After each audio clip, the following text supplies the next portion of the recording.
Good evening, ladies and jelly beans, and welcome to the ASU Herberger Institute for Design and the Arts School of Film, Dance, and Theater production of The Emperor Wolf. Thank you very much for coming. My name is Brian Foley. I'm a third-year MFA directing student, and tonight we get to see what we do here at ASU, which is produce new work. This play is part of a three-phase development process. It is also part of a class called Developing the New Play.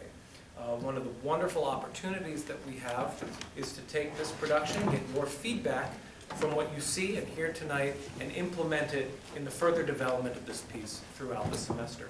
So I invite you after the show to stick around and have a nice short little talk back with us about what you felt you got from the play, and I will word this better tomorrow. But before we begin, we need to, of course, mention Jeff Thompson.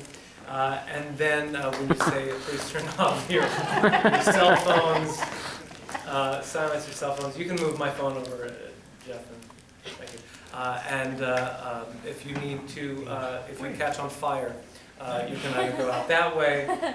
There's another exit out that way. There are no exits back here, so you'll just catch the curtains on fire. Thank you very much and enjoy the show. Cue. 10 and purpose. You can keep going. That's the way you go.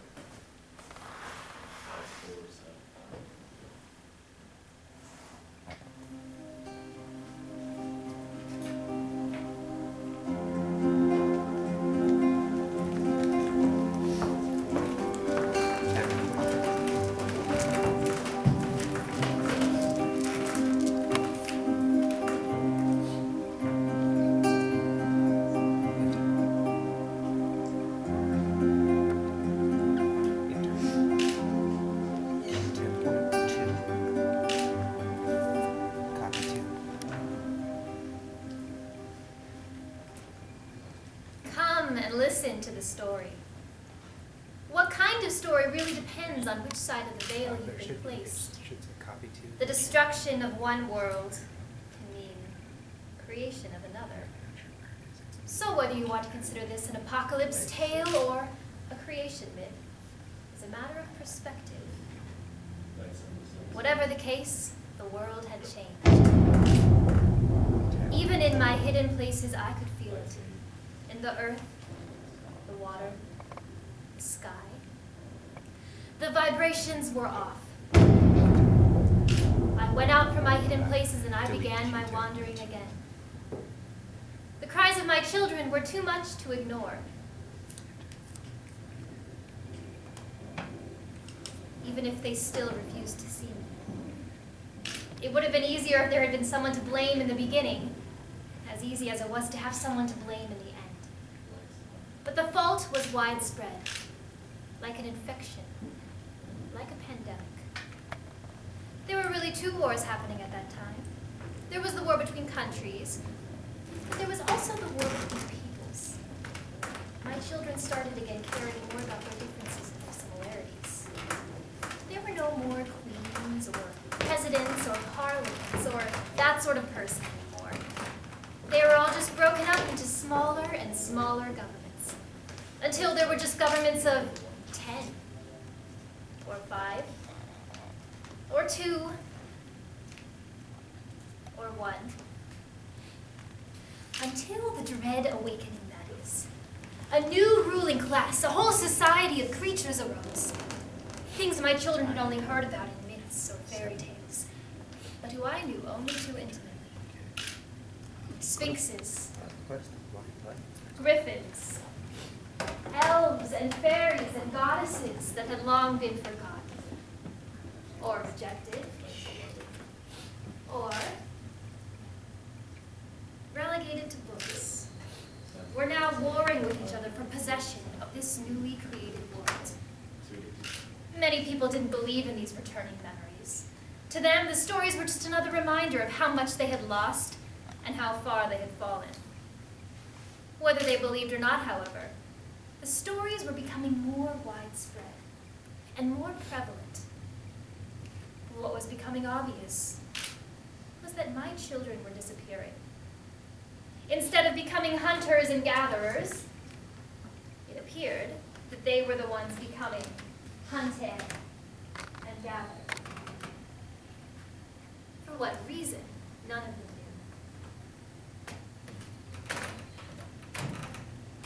Out of all these stories, there was one that struck the most fear into the hearts of my children. The story of the Emperor Wolf.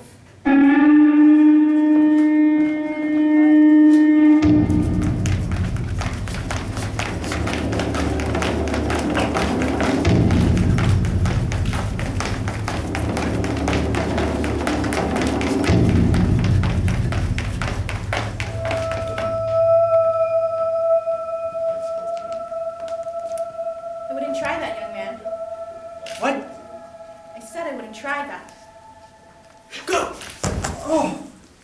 Oh! Oh! Okay, go ahead. You're blind. I am, No, you're in a fine. matter of speaking. It's the staff. I knew it. There's something special about it. And so you thought you'd take it from me. I don't know what I thought. I wasn't thinking. I think that was sort of the point. The staff. I think it wanted me to take it. Is that how you excuse your thievery? The thing wanted to be stolen? I really am sorry. I'm not usually a thief, I promise. I was raised better than that. How we were raised may not matter anymore. I was raised differently too, but this new world has made that irrelevant. How did you get it? I stole it. So you're a hypocrite. Yes, of course, this new world has made us all thieves and hypocrites. The staff called out to me as well. I don't know how, but I could see it. Certainly not how you see, not with my eyes, but with some sort of third eye. It comes and goes, but it alerts me when I'm in danger. It allows me to see many beautiful things. But that still does not excuse stealing from a blind woman. I'd feel sorrier for you if you hadn't given me so many bruises. I'd be happy to give you more. Why does it seem like everybody here just wants to hurt each other? You say here as if you're not from here. I'm not. From across the toxic desert? It's not possible, is it? No. We came around through the mountains, Those are just as deadly. as my group found out. Where are you trying to get to? Missouri, They don't let strangers in there. we weren't strangers. You could say our people are from there, but we were driven away before we could get there. Are there others with you? Not anymore. My daughter's coming. You better make yourself scarce. She's not as merciful as I am. I'm back, Mama! Found some rabbit. Already skinned it and cut it up, so should be ready soon. Be very, very quiet. I'm hunting rabbits. Mama, I still don't get that joke. We've lost our culture. Your culture was never my culture. Very true. It was an old classic my parents showed me. Not that I could actually watch it anymore, even if there were still televisions. Any trouble while I was gone? Not a bit. I still wish you would let me take you with me. I'm sure a blind woman would be very useful in hunting. You know, I actually prefer when you're allowed to catch the food. No. I've seen you do some weird things. Things you shouldn't be able to do. Ever since you found that staff a few months ago, you know, I still don't know how you stumbled across that thing. I assure you there was no stumbling involved. And yes, it is why you don't have to worry about me. I can take care of it myself. What are you telling me about that thing? The less you know about it, the safer you'll be. I keep telling you not to light those fires when I'm not here. It attracts thieves. Thieves are the least of our worries. I can handle thieves. What I'm concerned about is wolves. There are no such thing as wolves. Haven't been since before your day, if ever. I would hear them as a child. My father brought back a skin once when they started encroaching on our property. That was before we moved to the city, before the city was abandoned to the gang lords, of course. But my father hung it right above the fireplace. Mama, there are no wolves. Maybe you're remembering something you saw on your television thingy. You said they showed moving pictures. This is not the dream of a child. In my day, we had wolves. You're the one who told me they were just stories. So I did. About the emperor wolf, but not about the common wolves. Those have always been real. Next thing you'll tell me is that the Emperor Wolf himself. I don't want to talk about the emperor wolf.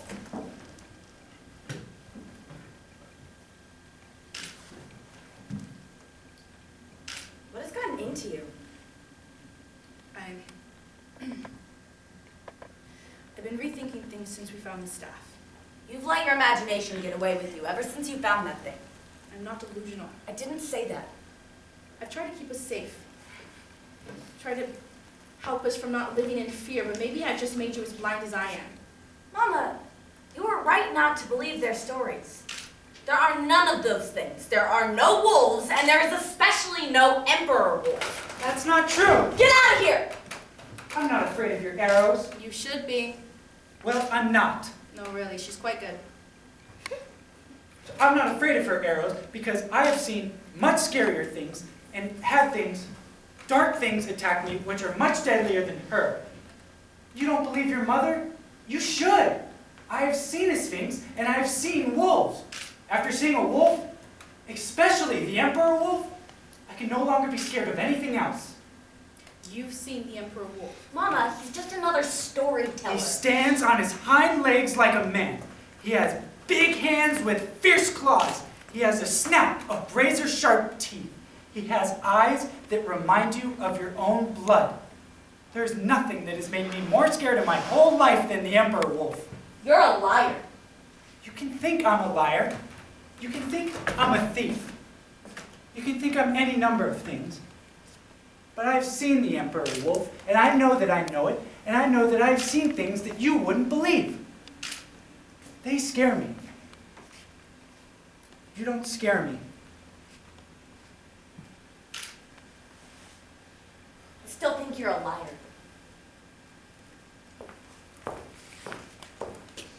Come and share a meal with us. Mama, no. Thank you, I'm very hungry. But I didn't say that for the food. Are those spices? What if they are? Do you know how rare those are? And you have big bags full. You could trade so much for those? We don't need to trade. We like the spices. Yes, we do. She knows how to delight the taste buds. Oh, well, then I have something to share as well then. What does he have? He has a potato, Mama. A potato? I haven't had a potato for ages. I actually have 3 potatoes, but I'm going to plant the other 2 and make more.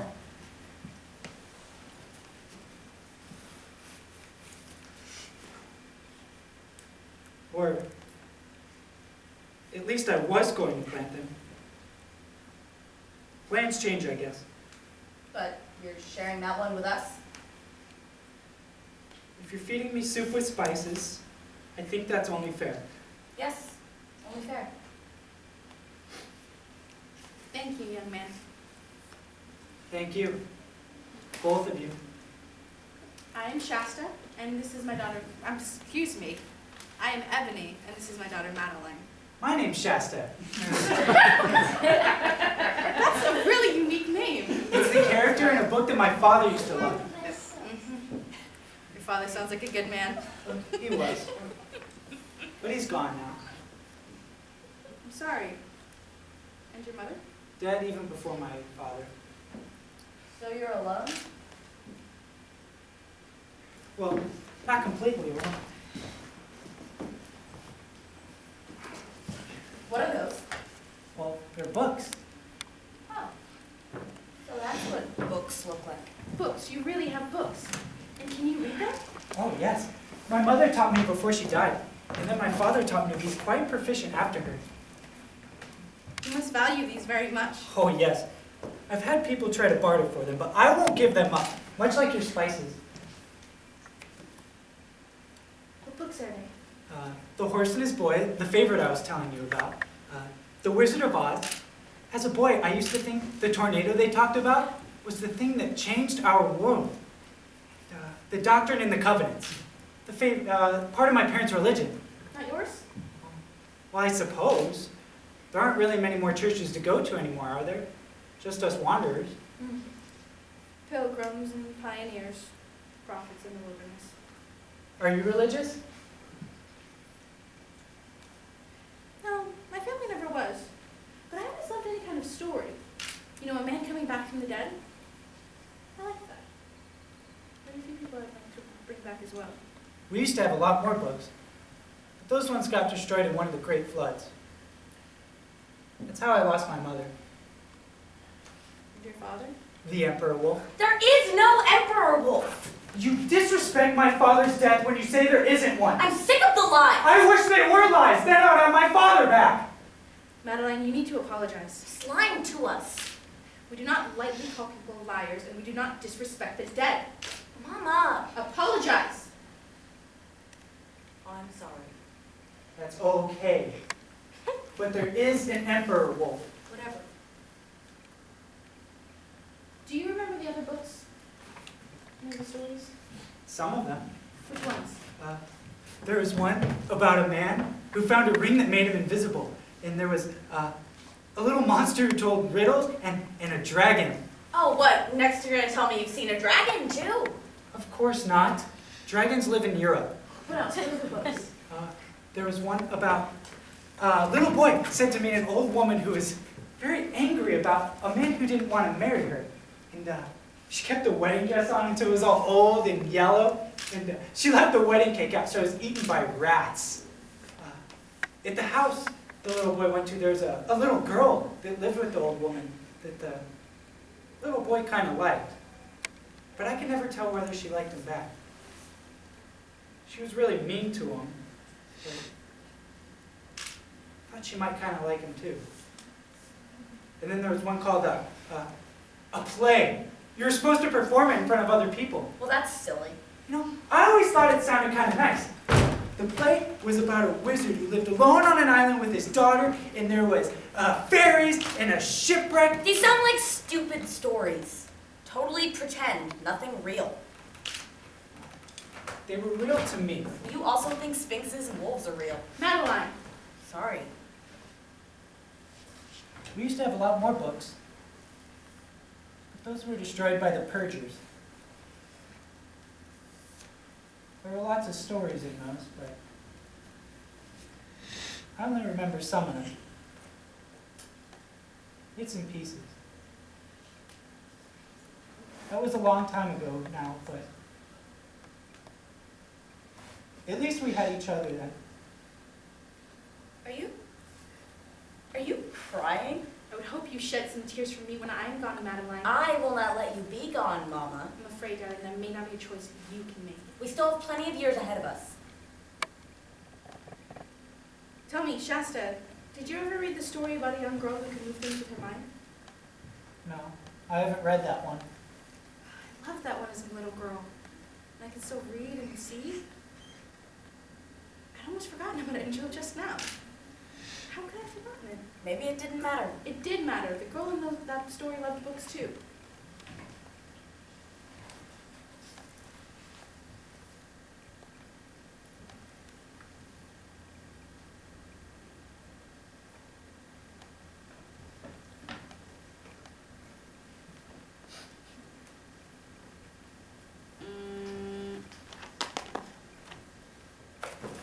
Hey, be careful with that! I don't see what's so special about them. Just a bunch of black markings on white stuff. Those markings are words. I know that. You can't read? I couldn't exactly teach her. Did your dad die too? No. He's alive, as far as we know. Wish he wasn't. Don't say that. He left us a long time ago. What if he's out there? What if he's sorry? Maybe he thinks about both of you. Well, I don't think about him. But I won't waste my time. I'm sorry your father died, but he was a very different man than mine, okay? Okay. Dinner's done.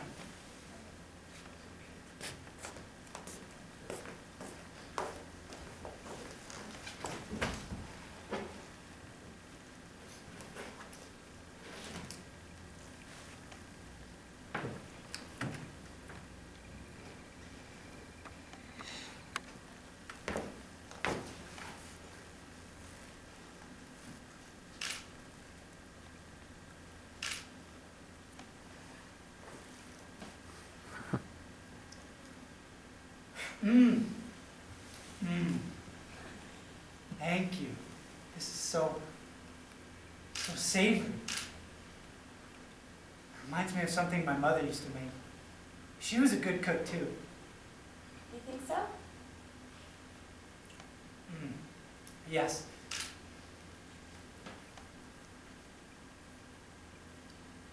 So, you a good hunter? Kinda, sure. I mean, we all have to learn, don't we? Oh, never mind that. Madeline can take care of the hunting. I'm sure she'll be much more at ease having you with me when she's out and about. Mama, what do you mean? He's not coming with us. Yeah, she's right. I travel alone now. Not anymore, you don't. No, really. Mama, you can't. I'm a stubborn old woman. Once I've decided something, Shasta, I won't take no for an answer. Uh, Just say yes. Okay, I suppose. But I don't know for how long. As long as you're useful, I imagine. Can you read from those books to us? Mother, you said useful. To a blind woman, a story is useful. I would love to read to you. And from the looks of it, we'll at least have a little while. This is the story of an adventure.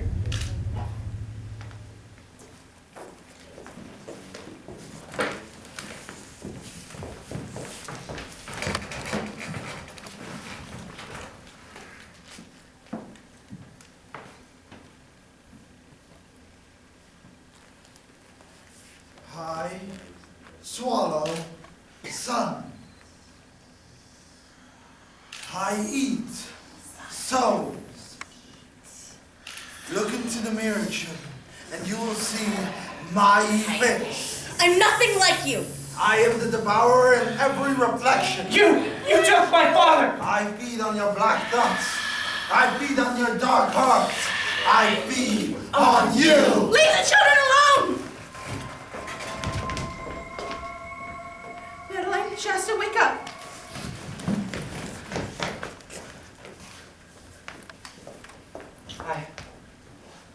That was so real. It was real. What are you both talking about? You know what we're talking about, Madeline. We were all talking about the Emperor Wolf. The conversation could have easily influenced all of us. See, you do know. I don't know what I know, but what you're both implying just doesn't make sense. It just doesn't make sense. People don't simply have mutual dreams. I don't pretend to understand it, but I only believe what I can see. Not all of us have that option, my dear. Oh, I didn't. Let's go. Go? She's right, Madeline. The Emperor Wolf has her scent now. Scent?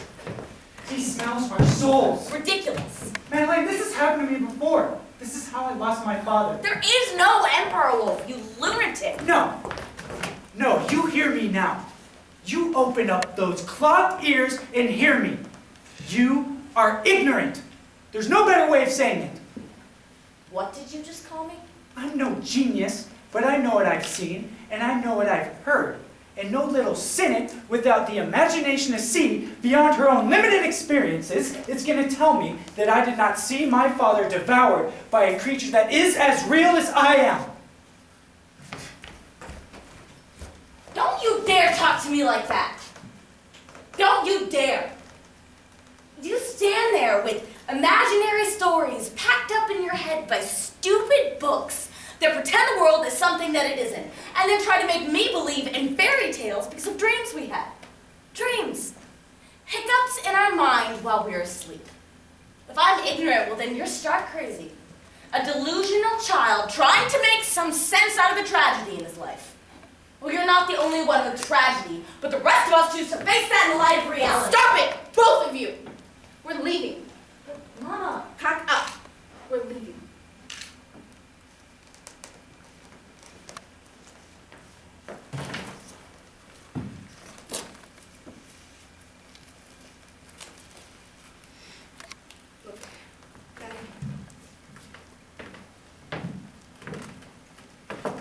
I'm the one who taught you to be the skeptic, for good reason.